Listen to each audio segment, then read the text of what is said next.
কোরবানির মাংসকে 3 ভাগে ভাগ করা জরুরি, 3 ভাগ না করলে কি গুনাহ হবে বা কোরবানির কোনো ক্ষতি হবে? অনেকে মনে করে কোরবানির দিন হাঁস মুরগি জবাই করা উচিত নয়। কেউ যদি কোরবানি করতে না পারে তারা কি হাঁস মুরগি জবাই করতে পারবে না? শরীয়ত কি বলে?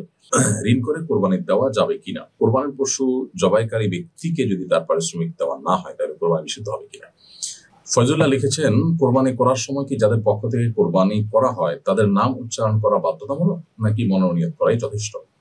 আমরা যদি কোরবানির মৌলিক এবং জরুরি বিষয় বলি তাহলে জরুরি বিষয়ের মধ্যে এটি নেই যে কোরবানিকারকদের নাম উচ্চারণ করতে হবে, বরং নাম উচ্চারণ করা নেই, কিন্তু কোরবানির পশু কেনার সময় বা কেনার পর এটা কার কার তরফ থেকে হচ্ছে, কে কত অংশ নিচ্ছেন, এই বিষয়গুলো যদি ক্লিয়ার থাকে তাহলে সেক্ষেত্রে তাদের নিজেদের জানাশোনা আছে, বলা আছে, তাহলে সেক্ষেত্রে এটুকুই যথেষ্ট হয়ে যাবে কোরবানি বিশুদ্ধ হওয়ার জন্য। নাম উচ্চারণ করা কোরবানি বিশুদ্ধ হওয়ার জন্য শর্ত নয়, তবে নাম উচ্চারণ করা সুন্নাহ।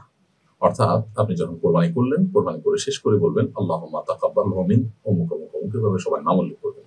আর যদি একা নিজের পক্ষ থেকে হয় তাহলে বলবেন আল্লাহুম্মা তাকাব্বালহু মিন্নি, আল্লাহ এটা আমার পক্ষ থেকে আপনি কবুল করেন, কামা তাকাব্বালতা মিন খালিলিকা ইব্রাহিম ওয়া হাবিবিকা মুহাম্মদ সাল্লাল্লাহু আলাইহি ওয়াসাল্লাম, যেমন আপনি কোরবানি কবুল করেছিলেন আপনার খলিল ইব্রাহিম আলাইহিস সালামেরটা, আপনার হাবিব মুহাম্মদ সাল্লাল্লাহু আলাইহি ওয়াসাল্লামের, ঠিক একইভাবে আমার কোরবানি কবুল করুন। এভাবে বলা সুন্নাহ, বা না কেউ বলতে পারেন, তবে হাদিসের যে টেক্সট আছে হুবহু সেটা বলতে পারলে অধিক উত্তম। আর যদি এটা মুখে উচ্চারণ করা নাও হয় তারপরে ইনশাআল্লাহ কোরবানি হয়ে যাবে, তবে উচ্চারণ করা উত্তম। তবে সেটা কোরবানি করার পর, পশু জবাই করার পর। আমাদের দেশে অনেক সময় দেখা যায় পশুকে শুইয়ে রাখা হয়েছে এবং চেপে ধরা হয়েছে গলা ইত্যাদি, তখন কাগজ নিয়ে এই সমস্ত নাম জপার চেষ্টা করা হয়। কোরবানির পশু জবাই করার পরে কাজটা জবাই করার পরই করতে হয়, তো এগুলো আগে থেকে রেডি করা উচিত। কোরবানির পশুকে কষ্ট দিয়ে তখন নাম সংগ্রহ করা এটা অনুচিত কাজ। ফরিদুর রহমান আপনি লিখেছেন, কোরবানির মাংসকে 3 ভাগে ভাগ করা জরুরি, 3 ভাগ না করলে কি গুনাহ হবে বা কোরবানির কোনো ক্ষতি হবে? কোরবানির গোশত 3 ভাগে ভাগ করা জরুরি নয়। আমরা অনেকেই কোরবানির গোশতকে 3 ভাগে ভাগ করা আবশ্যক মনে করি, অথচ এটি আবশ্যক নয়। আল্লাহ সুবহানাহু ওয়া তাআলা কোরআনে কারীমে আমাদেরকে বলেছেন ফাকুলু মিনহা ওয়া আত'ইমুল কানিআ ওয়াল মু'তাররা, কোরবানির গোশত আমরা নিজেরা খাবো এবং ওদের আত্মীয়-স্বজন, পরিচিত বন্ধু-বান্ধবদের মধ্যে শেয়ার করব, এবং গরিব অভাবী মানুষ যারা আছেন তাদের মধ্যে আমরা শেয়ার করব। কিছু মানুষ আছে যারা চাইতে পারে না, তাদেরকে দিব, যারা চায় তাদেরকে দিব, সব ধরনের মানুষকে দিব। তো এইভাবে কয়েক ভাগে ভাগ করা, 3 ভাগে ভাগ করা এটা মুস্তাহাব। এটা না করলে যে কোরবানি হবে না তা কিন্তু নয়, আর সমান করে ভাগ করতেই হবে এমন কোনো কথা নয়। সমান করে ভাগ করতে পারলে উত্তম, কিন্তু এদিক সেদিক হলো, আপনি কিছু রাখলেন, অনুমান করে কিছু রাখলেন, কিছু দান করলেন, কিছু গরিব আত্মীয়-স্বজন বা বন্ধু-বান্ধব অন্যদেরকে দিলেন, কিছু গরিব মানুষকে দান করলেন, তো এইভাবে বিভক্ত করতে পারলে সেটা উত্তম হয়। আর যদি আপনি একেবারে এক্সাক্ট 3 ভাগ না করে আরো কম বা বেশি ভাগ করেন তাতে কোরবানির কোনো অসুবিধা হবে না। এটা হলো উত্তমতর ব্যাপার। করতে পারলে ভালো, না করতে পারলে অসুবিধা হবে না। আসলে শরীয়তের কোন বিষয়ের গুরুত্ব কতটুকু এটা জানাটা আমাদের জন্য অনেক বেশি গুরুত্বপূর্ণ। আমরা অনেকে না জানার কারণে কিন্তু নানাবিধ জটিলতার মধ্যে ভুগি। রুহুল আমিন লিখেছেন, অনেকে মনে করে কোরবানির দিন হাঁস মুরগি জবাই করা উচিত নয়। কেউ যদি কোরবানি করতে না পারে তারা কি হাঁস মুরগি জবাই করতে পারবে না? শরীয়ত কি বলে? রুহুল আমিন, কোরবানি দিনগুলোতে হাঁস মুরগি জবাই করা যাবে না, এটি আমাদের নিছক ধারণা। এটা আসলে শরীয়তের কোনো নির্দেশনা নয়, বরং শরীয়তের নির্দেশনা হলো যে কোরবানির দিন কোরবানির পশু যেরকম জবাই করা যাবে, কেউ চাইলে হাঁস মুরগিও জবাই করতে পারবেন, কোনো অসুবিধা নেই। সাইদ আহমদ আপনি লিখেছেন, ঋণ করে কোরবানি দেওয়া যাবে কিনা? অনেকেই বলেন জায়েজ হবে না, এ বিষয়ে আপনার কাছ থেকে জানতে চাই। ভাই সাইদ আকন্দ, কোরবানি যদি কেউ ঋণ করে দিতে চান তিনি দিতে পারবেন যদি তার ঋণ পরিশোধ করবার মতো সেরকম ব্যবস্থা, প্ল্যান, পরিকল্পনা থাকে। আর যদি এমন হয় যে তিনি কোরবানির জন্য যে ঋণ নিবেন সে ঋণ আসলে পরিশোধ করার আপাত দৃষ্টিতে তার কোনোই ব্যবস্থা নাই এবং তিনি তা আদায় করার হয়তো সদিচ্ছাও নাই, তো এরকম পরিস্থিতিতে আসলে তার জন্য ঋণ করে কোরবানি দেওয়া জায়েজ নয়। কারণ ঋণ পরিশোধ করার গুরুত্ব ইসলামী শরীয়তে অপরিসীম। আপনি ঋণ পরিশোধ করার যথাযথ ব্যবস্থা নাই, এমন অবস্থা আপনি ঋণ করে কোরবানি করা কোনো অর্থ হতে পারে না। এই জন্য এই বিষয়ে আমাদের সর্বোচ্চ দায়িত্বশীল হতে হবে। যে কোনো আর্থিক ইবাদতেই আপনি ঋণ করে সেটি করতে পারেন। কেউ ঋণ করে দান করলেন, এটি হতে পারে। এটা রাসূল আকরাম সাল্লাল্লাহু আলাইহি ওয়াসাল্লাম তার সাহাবায়ে কেরাম থেকে বিভিন্ন ঘটনা দ্বারা বর্ণিত যে তারা ঋণ করে দান করেছেন। ঠিক একইভাবে ঋণ করে কোরবানি করা যেতে পারে। তবে যেটি বললাম যে ঋণের টাকা আমি পরিশোধ করব, তার একটা প্ল্যান, পরিকল্পনা থাকবে, অথবা আমি পরিশোধ করতে পারবো, সে আস্থা কনফিডেন্ট থাকবে নিজের প্রতি, সেটা ঠিক আছে। একজন মানুষ হয়তো তার 10,000 টাকা মাসে ইনকাম নেই, যদি 5 লাখ 10 লাখ টাকা ঋণ করেন দান করার জন্য, তো সেটা অবশ্যই অনুচিত হবে এবং জায়েজ হবে না। কারণ তিনি এই 10 লাখ টাকা পরিশোধ করার আপাতদৃষ্টিতে তার কোনো উপায় নেই। তিনি নিছকই তথাকথিত আল্লাহর উপরে ভরসা করে ঋণ নিয়ে এলেন, নিজের দেওয়ার মতো সেরকম অ্যাবিলিটি মোটেই নাই, এরকমটি করা জায়েজ হবে না। কোরবানির পশু জবাইকারী ব্যক্তিকে যদি তার পারিশ্রমিক দেওয়া না হয় তাহলে কোরবানি নিষিদ্ধ হবে কিনা?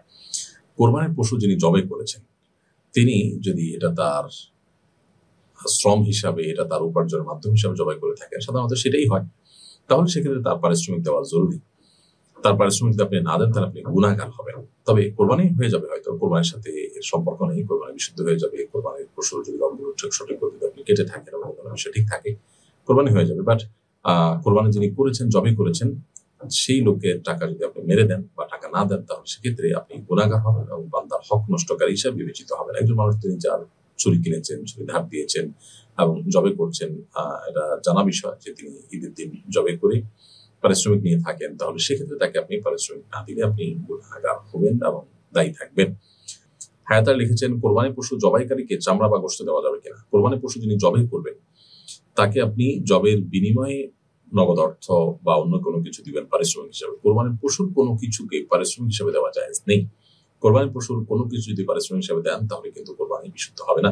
নবী করিম সাল্লাল্লাহু আলাইহি ওয়াসাল্লাম আল্লাহ তাআলাকে নির্দেশ করেছেন পরিষ্কারভাবে যেন তিনি কোরবানির পশুর গোশত বা তার পায়া, তার মাথা কোনো কিছুই যেন কসাইকে না দেন।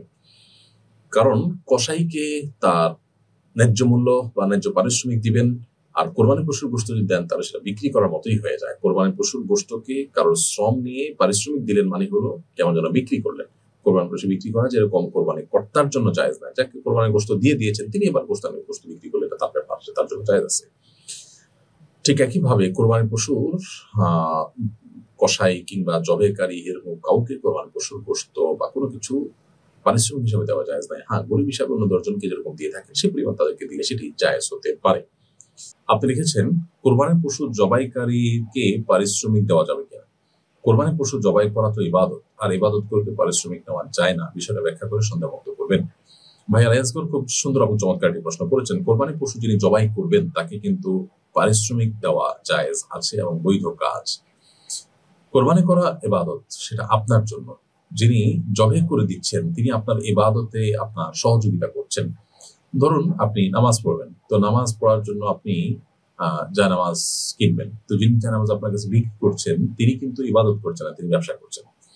আপনি তার কাছ থেকে জায়নামাজ নিয়ে সালাত আদায় করবেন। এখন ইবাদতের কাজে কেনা বেচা করা, টাকা ব্যবসা করা যায় হবে না এরকম কিন্তু আপনি বলেন না। ঠিক একইভাবে আপনার পশু জবাই করাটা আপনার কর্তব্য। আপনার পশু আপনি জবাই করতে পারছেন না বা আপনাকে সহায়তা নিচ্ছেন, তিনি করে দিচ্ছেন, তো তাকে আপনি অবশ্যই পারিশ্রমিক দিতে হবে। এখানে ব্যাপারটা এরকম না যে আপনার ইবাদতটা সে করে দিচ্ছে, আপনার টাকা, এখানে আর্থিক ইবাদত মূলত এটা আপনার টাকা আপনি ব্যয় করছেন, আপনারটা আপনি করছেন, তিনি শুধুমাত্র সেটা সম্পাদন করে দিচ্ছেন, সেটা বাস্তবায়নটা করে দিচ্ছেন। ধরুন মসজিদ নির্মাণ করা একটা ইবাদতের কাজ, এখন আপনি টাকা দিচ্ছেন, আরেকজন সে টাকা দিয়ে বা আপনার কন্ট্রাক্টরি করে আপনার মসজিদটা তৈরি করে দিলেন, তো তার সেই টাকা নেওয়া যেরকম জায়েজ, ঠিক একইভাবে কোরবানির পশু যিনি জবাই করেছেন তার পারিশ্রমিক নেওয়া জায়েজ আছে। তবে কোরবানির পশু যিনি জবাই করেছেন তাকে গরুর কল্লা দেওয়া বা জবাই করেছেন সেই কারণে তাকে কোরবানির পশুর কোনো কিছু দেওয়া না জায়েজ, কারণ পারিশ্রমিক হিসাবে কোরবানির পশুর গোশত বা কোনো কিছু দেওয়া যায় না। তবে তাকে আপনি এমনিতে অন্য গরিব বা অন্য প্রিয়জনদেরকে যেরকম দেন তারই অংশ হিসাবে তাকে যদি দেন তাহলে সেটা জায়েজ হতে পারে। এরপর প্রশ্ন হলো যে নিজের কোরবানি নিজে করা উত্তম। আমি জানতে চাই সুন্নত তরিকায় কিভাবে নিজের কোরবানি করতে পারি। কোরবানি করার নিয়ম কি এটা আমরা অনেকে জানি না, এবং না জানার কারণে আমাদের মধ্যে কোরবানি করতে এক ধরনের হেজিটেশন ফিল করি আমরা। মূলত কোরবানি করা খুব সহজ একটি কাজ, এটি জটিল কোনো কাজ নয়, এবং নিজের কোরবানি নিজে হাতে করা উত্তম। বিশেষ করে একটা পশু আপনি দীর্ঘদিন লালন পালন করেছেন কিংবা কিনে এনে সেটাকে আদর যত্ন করে আপনি লালন পালন করেছেন 2-4 দিন 5 দিন যেটাই হোক, এরপরে পশু জবাই করতে আপনার মধ্যে একটু হলেও কষ্ট লাগার কাজ করবে। এখান থেকে আমরা শিক্ষা গ্রহণ করব যে কোরবানি আসলে আমাদেরকে ত্যাগের শিক্ষা দেয় এবং স্যাক্রিফাইসের শিক্ষা দেয়। আল্লাহর নির্দেশ পালনার্থে আমার প্রিয় জিনিসকেও ত্যাগ করতে আমরা শিখবো, সেই জিনিসটা কোরবানি আমাদেরকে শেখায়। তো এই জন্য নিজে হাতে কোরবানি করা উত্তম। নিজে হাতে কোরবানি করার ক্ষেত্রে আমরা যে হেজিটেশনে ভুগি সেটির মূল কারণ হলো যে কিভাবে কোরবানি করলে শুদ্ধ হয় অশুদ্ধ হয়, এ নিয়ে আমাদের এক ধরনের ভয় আছে। এই ভয়টা দূর করে দিতে চাই আমরা। এটা আসলে এমন কোনো বিষয় না যেটা খুব জটিল যে কোরবানি শুদ্ধ অশুদ্ধ হওয়ার মতো ব্যাপার হয়ে দাঁড়াবে। প্রথমত আপনি কোরবানির পশুকে পশ্চিম দিকে আপনি শোয়ালেন, পশ্চিম দিকে কোরবানির পশুকে শোয়ার পর তার গলা আপনি ছুরি চালানোর আগে বিসমিল্লাহি আল্লাহু আকবার আল্লাহুম্মা মিনকা ওয়া লাক বলে আপনি ছুরি চালনা করবেন। কোন বর্ণনায় আল্লাহুম্মা ইন্নী ওয়াজ্জাহতু ওয়াজহিয়া লিল্লাযী ফাতারাস সামাওয়াতি ওয়াল আরদা হানিফা ওয়া মা আনা মিনাল মুশরিকিন। এই দোয়া পড়ার কথা বর্ণিত হয়েছে, যদিও সেই হাদিসের সনদ নিয়ে কিছুটা আপত্তিজনক মুহাদ্দিসগণ। তাহলে যা না বললেন হয় তাহলে বিসমিল্লাহ আল্লাহু আকবার, বিসমিল্লাহ আল্লাহু আকবার বলে আপনি ছুরি চালনা করবেন। এবং পশুর যে খাদ্যনালী এবং শ্বাসনালী আছে, মোটা মোটা দুইটা নালী, এগুলো যেন কাটা যায়, এবং দুই পাশে দুইটা সরু বা চিকন নালী আছে, সেগুলো যেন কাটা যায়।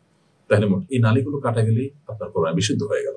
সাধারণত কোরবানি পশু শোয়ার পর কোরবানি পশুর যে কান, এটা পশুর গলার দিকে ভেঙে ধরলে যে জায়গায় কানের গোড়াটা থাকে, ওই জায়গা নরম জায়গা দেখে, মানে হাড্ডি যেন না পড়ে, নরম জায়গা দেখে হাত দিয়ে ধরে যদি দেখা যায় নরম জায়গা, সেখানে বিসমিল্লাহ আল্লাহু আকবার বলে ছুরি চালনা করা যেতে পারে। এবং ছুরি চালানোর পর দেখাই যাবে যে নালীগুলো কাটা গেছে, একটা একটা করে পরিষ্কার দেখা যাবে।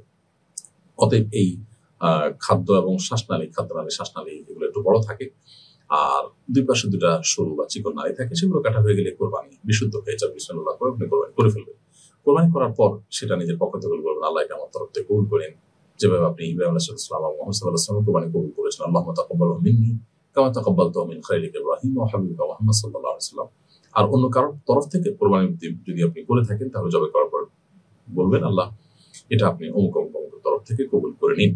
যদিও এই বলাটা জরুরি নয়, বিসমিল্লাহ আল্লাহু আকবার বলে আপনি পশু জবাই করলেন, শ্বাসনালী, খাদ্যনালী এবং দুটা সরু নালী কাটা গেল, এটাই হলো মূল বিষয়। আপনি মুসলমান হিসাবে আপনি কোরবানি করলেন নিজে, এবং এই নালীগুলো কাটাটা নিশ্চিত করলেন, বিসমিল্লাহ বলে জবাই করলেন, যথেষ্ট হয়ে গেল। কোরবানি বিশুদ্ধ হয়ে যাবে এইটুকুর মাধ্যমে ইনশাআল্লাহ তাআলা। অতএব নিজে কোরবানি পশু নিজে জবাই করার ক্ষেত্রে হেজিটেশন আমরা চাইলেই দূর করতে পারি এবং হিম্মত করতে পারি।